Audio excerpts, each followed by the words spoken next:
अगर मैं आपसे कहूं कि जो कारनामा आपके रोहित विराट धोनी नहीं कर पाए, वो कारनामा आपके केएल राहुल ने एक झटके में करके दिखा दिया।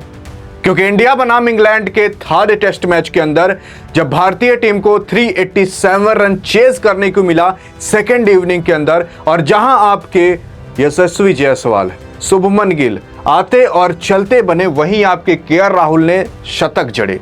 और ये शतक केवल शतक नहीं था, इस शतक के अंदर आपके रोहित विराट धोनी का भी नाम अब मिट्टी में दफन हो चुका है। क्योंकि द लॉर्ड्स क्रिकेट स्टेडियम के अंदर जो इतिहास रचा गया है आपके केएल राहुल द्वारा, वो केवल रोहित विराट और धोनी नहीं, बल्कि इस भारत जगत के अंदर कोई अभी पैदा नहीं हुआ वो इतिहास उस मैदान पर रच सके। लेकिन सवाल उठता है कि आखिरकार वो इतिहास कौन सा रचा गया है। तो सवाल यह भी उठता है, क्या इस इतिहास का पन्ना अब कोई और पलट सकता है?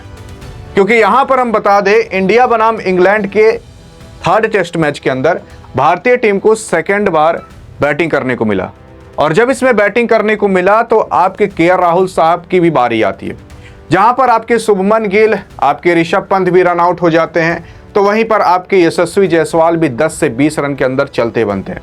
तो वहीं जिम्मा अकेले आपके केएल राहुल साहब ने उठाया। केएल राहुल साहब जो कि शतक मारते हैं, एग्जैक्ट 100 रन मारते हैं, और इस 100 रन 177 गेंद में इनको मिलता है। असल में यहाँ पर हैरी ब्रुक कैच ले लेते हैं, शोएब बशीर यहाँ पर बॉलिंग कराते रहते हैं। भले ये 100 रन पर आउट हो गए, लेकिन जो इतिहास बनाया गया है ना, वो इतिहास अब जान जाओ 100 साल बीत जाएंगे, लेकिन वो इतिहास का पन्ना 100 साल बाद भी नहीं पलटेगा। लेकिन सवाल उठता है कि कौन सा वो इतिहास बना है, क्योंकि इस मैच के अंदर जो इतिहास बना है वो इतिहास केवल इतिहास नहीं, जान जाओ वो ऐसी कलम से लिख उठा है जिस कलम से अब उसका कोई रबड़ नहीं मिटा, कोई मिटा सके। क्योंकि आपके केएल राहुल साहब ने द लॉर्ड्स क्रिकेट स्टेडियम में केवल एक बार नहीं, बल्कि दो बार शतक जड़ दिए।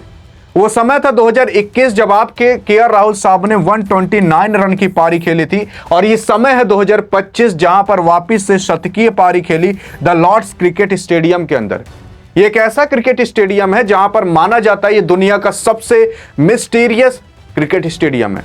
यहां पर अगर आप एक छोर से खड़े होकर दूसरे छोर पर देखोगे तो आपको 8 फीट की या तो ढलान दिखाई देगी, या तो 8 फीट की आपको ऊंचाई दिखाई देगी। क्योंकि ये क्रिकेट स्टेडियम केवल गोल नहीं है, बल्कि ये थोड़ा चरकुन्ना टाइप का है। उसी के साथ साथ इसके अंदर ढलान और ऊंचाई कुछ ज्यादा ही है, जिसकी वजह से कहा जाता है यहां पर बल्लेबाजों की तो कहीं भी नहीं चलती। और इसी वजह से अगर ऐसे मैदान पर शतक जड़ देते हो तो भाई आप क्रिकेटर नहीं हो, आप जान जाओ भगवान का दिया हुआ वो रूप हो जो केवल क्रिकेट के लिए बनाकर भेजा गया हो। आपके केएल राहुल साहब ने क्या कारनामा रचा है वो बताऊं आपको। आपके केएल राहुल साहब ने द लॉर्ड्स क्रिकेट स्टेडियम के अंदर 2 शतक जड़े, और यही नहीं, इसी 3 मैच के अंदर इन्होंने 2 बार शतक जड़े। द लॉर्ड्स क्रिकेट स्टेडियम में अभी तक 2021 के अंदर शतक जड़ा गया है और 2025 के अंदर, और भारत के अंदर अभी तक कोई भी ऐसा क्रिकेटर पैदा ही नहीं हुआ जो द लॉर्ड्स क्रिकेट स्टेडियम में 2 बार शतक जड़ा हो। हाँ, आपके विराट कोहली ने भी करके नहीं दिखाया है, बुरा भले लगेगा, लेकिन जब नहीं किया तो नहीं किया। आपके धोनी साहब ने भी नहीं किया। आपके किसी भी बड़े से बड़े प्लेयर को ले लो, चाहे क्रिकेट के भगवान को ले लो, सचिन तेंदुलकर ने भी एक कारनामा नहीं किया जो कारनामा आपके केएल राहुल साहब ने किया। और इसी जो सीरीज हो रही है इंडिया बनाम इंग्लैंड में, 3 टेस्ट मैच बीते हैं और 3 में 2 बार शतक भी लग चुके हैं। जी हाँ, 2 बार लग चुके हैं, और ऐसा भी करने वाले आपके केएल राहुल साहब द लॉर्ड्स क्रिकेट स्टेडियम में पहले ऐसे खिलाड़ी बन चुके हैं। 13 चौके और 56 की स्ट्राइक रेट से यह कारनामा आपके केएल राहुल साहब ने पूरा किया। और जब यहां पर आपके केएल राहुल साहब के द्वारा आपके ऋषभ पंत का भी शतक चूक जाता है, 74 रन पर जब ये आउट हो जाते हैं, तो केएल राहुल साहब ने भाई अपने मन में यह भी गुनगुना दिया कि यह शतक ऋषभ पंत भाई तेरे लिए। बाकी ये दोस्ती आपको कैसी लगी और ये इतिहास कैसा लगा आपका केएल राहुल द्वारा, बताइएगा जरूर। बाकी क्या आप कोई पैदा हो सकता है जो आपके केएल राहुल का ये रिकॉर्ड तोड़ सकता हो?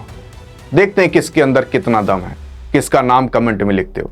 लेकिन अगर इसी मैच से संबंधित और भी इंफॉर्मेशन चाहिए तो बगल में क्लिक करके देख सकते हो। मिलेंगे इस वीडियो के अंदर, तब तक के लिए जय हिंद और जय भारत।